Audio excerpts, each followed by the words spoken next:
Yo, what's up? Maybe I should start like introducing myself in each video just because, you know, I never know who's coming across my videos. So what's up? My name's Amy. I make videos, all sorts of different types, so don't classify me as anything. But yeah, now that awkward thing is out of the way, let's talk about what we really want to hear today. This video is about my awkward or crazy clubbing stories, and this is only going to be part one because there's no way in hell I could ever make one video with all of them, because when I go clubbing, it's just like the epitome of shenanigans. Okay, like honestly, these stories back then to me, they were just like, oh, whatever, it's just a clubbing night. Now I look back on it, I'm like, what the fuck? I just want to share these stories with you because I just want you to go through what I went through. I'm just gonna tell you 5 stories. Let's start with the most interesting one, the one where I punched a guy in the face for the first time. Yay. It was like Chinese New Year's or something, so they had like the Year of the Dragon Chinese New Year dance. This is like the biggest club in Toronto and it's shutting down in January, so rest in peace government, but you were a good one. Every single Asian that ever lived or passed by Toronto just like boom into one room. I swear I didn't even see any other race there that night. But then again, why would you be celebrating Chinese New Year's? You would get no red pockets. Anyways, we were just having a fun time. Hour into the night, my friend loses her phone.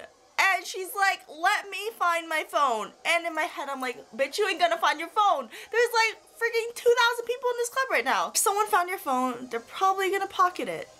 Just saying. I was like, oh yeah, for sure. I was so in the mood of like dancing and like just happiness. I was like, yeah, I'm gonna help you find your phone.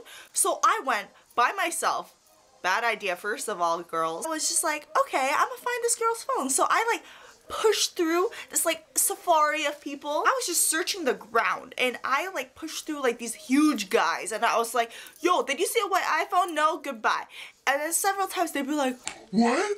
What? I can't hear you. And I'm just like, alright, see ya.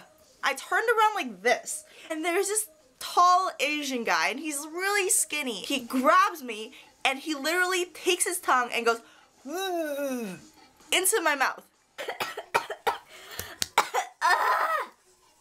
I'm so traumatized. His tongue was literally like a python and he like shoved it into my throat.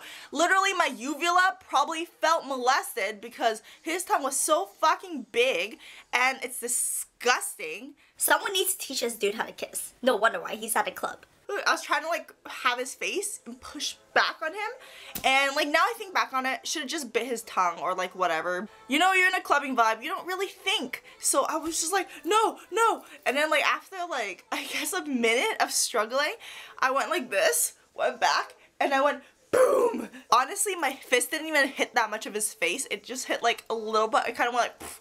But like it was enough that he got the idea. He let go because he was like, what the fuck, what the fuck?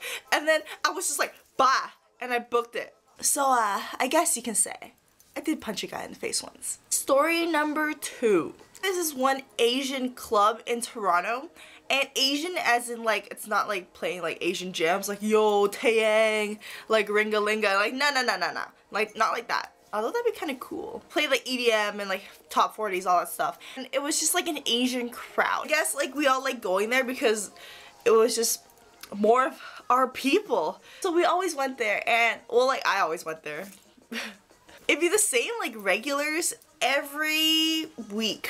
Like the same people that have nothing to do with their lives. Like go on like February 14th and it would be like the same people, and I could go on like March 10th and it would still be the same people.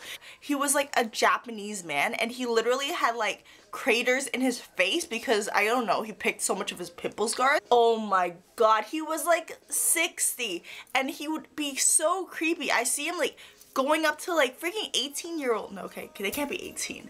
Going up to like 19-year-old girls, grabbing their ass and like whispering in their ear, and I'm like, ew, you're older than my dad, so you can just peace the fuck out over there. There was one night where I went and he kept trying to follow me and I was just like, oh my god, I need to get rid of this man. What do? I don't want to punch another dude in the face. And if I punch him in the face, he's probably gonna go into cardiac arrest. So, I don't know. He was old as fuck. Like, no one else in that club was old. And he'd always just show up. Like, I would turn around and I would see him and I'd be like, oh my god. And he's literally 1 foot tall. So I'm like, oh my god, I'm gonna step on you. I brought my friend with me, and she was looking for me in the club because, you know, I always get lost and shit. But he found her, and he was just like, looking for me? no, bitch, ain't nobody looking for you. Even if you were born and you were missing in the crib, ain't nobody gonna be looking for you. So you can crawl back into your senior home and wilt now. Bye, Felicia. He was so creepy. He's literally there every single time. If you want to go now, you can probably still see him. This is the address for it. Have fun. Knock yourself out. Let's make him like an attraction of this club. Ain't nobody gonna be attracted to that though. Story number 3. This is one guy I met at a club once, and I didn't know, but he was actually a friend of someone that I had a thing with, but not really a thing, more of a club thing the previous week before. I don't know, I was just like, whatever, I'm having a good time. So I was just dancing with him, not like overly sexual or anything, just dancing with him. He's pretty short too. I don't know. Why do I always go for short guys? They're more compact and cute size, I guess. No, that's not it. At the end of the night, I was trying to go home, so I was just like, actually no, I was trying to go eat pho with my friends, and I was just like, alright, I'm gonna go now, and he was like pulling on my hand. He's like, no, don't go, don't go. And you know what, I'm just like, okay, you're kind of cute, let me keep talking to you while my friends get their jackets. So I was talking to him, and I was just like, hey, I need to go now, or else my friend's literally gonna leave me. So I was just like, no, I need to go. And then he was just like grabbing on. He's like, no, no, no, no, no. He's just like, give me your number first. And I was just like, I don't like giving my numbers to people at clubs, because what are you gonna do? You're gonna text me for like a day, and then maybe you're gonna make a date with me, but I'm not gonna be like, yo, I met my boyfriend in the club because I was grinding on him. I'm not about that. So I was just like, no, no, no, no, no, it's okay. As I was leaving, I was just like, okay, it's 647, and then, because area code, Toronto. And he wouldn't let it go. He's just like, Yo, I am a catch. I am a catch, girl. Like, look at me. Look at me. Do you see this? I am a catch. are we fishing? I thought we were clubbing. Yo, if you do this, I'm gonna take my shirt off and holler.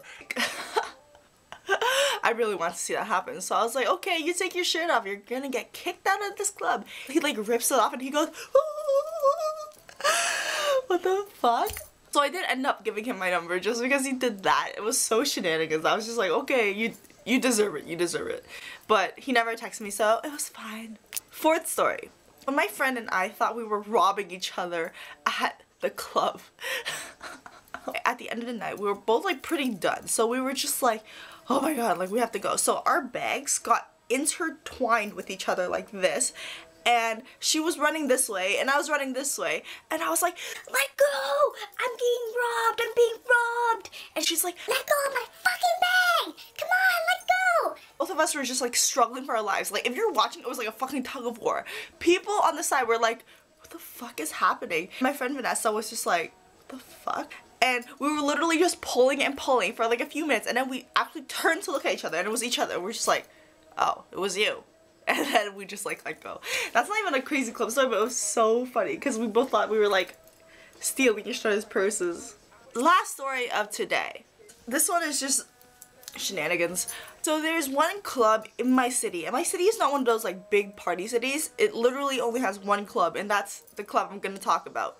And my friend and I were like, oh yeah, it's new, let's give it a chance, it's all good. And yo, thank God it was free cover, because I'm not about paying for that shit ever again. We went in, free cover, free parking, it was great. Club was empty, and I was just like, no, don't worry, clubs don't get full until like 1 a.m., 12 a.m., like around that time. Literally, there was one couple in the middle of the dance floor, just like, but like, they couldn't dance, so it was literally like, and they were literally like the only couple for like an hour just dancing by themselves, and the music was horrible. So my friend was just like, oh fuck it, like dance floor is not full, there was literally like 5 people on it, but let's just go dance because there's so much fog. What the fuck is happening? My pillow let go of my mustache. Technical difficulties, guys. So we were just like, fuck it, we're just gonna go dance, there's so much fog lights, no one can see us, it's all good. So we were all dancing, and then these like random people just came up to me and her, and they just like grabbed our hips and like, they're like, yeah, yeah. And I'm like, no, no, you're literally like a Chinese grandpa, so you can go over there and I'm gonna stay over here. The whole night we just kept avoiding them. We were like going in circles around the club, going to the bar, hiding to the other bar, going to the washroom. We would peek out like this and be like, are they still there? And yes, they were. So we'd go back into the washroom. Oh my god, it was like a freaking game of hide and seek, and they didn't get the word no. My friend is a soft piece of shit. Like, he grabbed her ass and I was just like, yo, you need to like tell him that that's not okay. She's like, oh, okay. At one point we thought we lost him, so we're like, yeah, let's dance. So we were dancing and all of a sudden I hear this guy come up and he's like, Oh, we keep running into each other today. really, bitch? That's how you're gonna word it? We just left the club. We were like, nah, ain't dealing with this. Anyways, that is it for my part 1 of my crazy club stories, or just like my shenanigans club stories. I don't know what to call this, but it's just stories that I want to share with you guys because it's just, what the fuck. If you want a part 2 of this, just leave a comment or give it a thumbs up. That helps me know that you like these stories and I'm not just being crazy. Please follow my Twitter and Instagram at AZPremium, and I'll see you guys next time. Bye.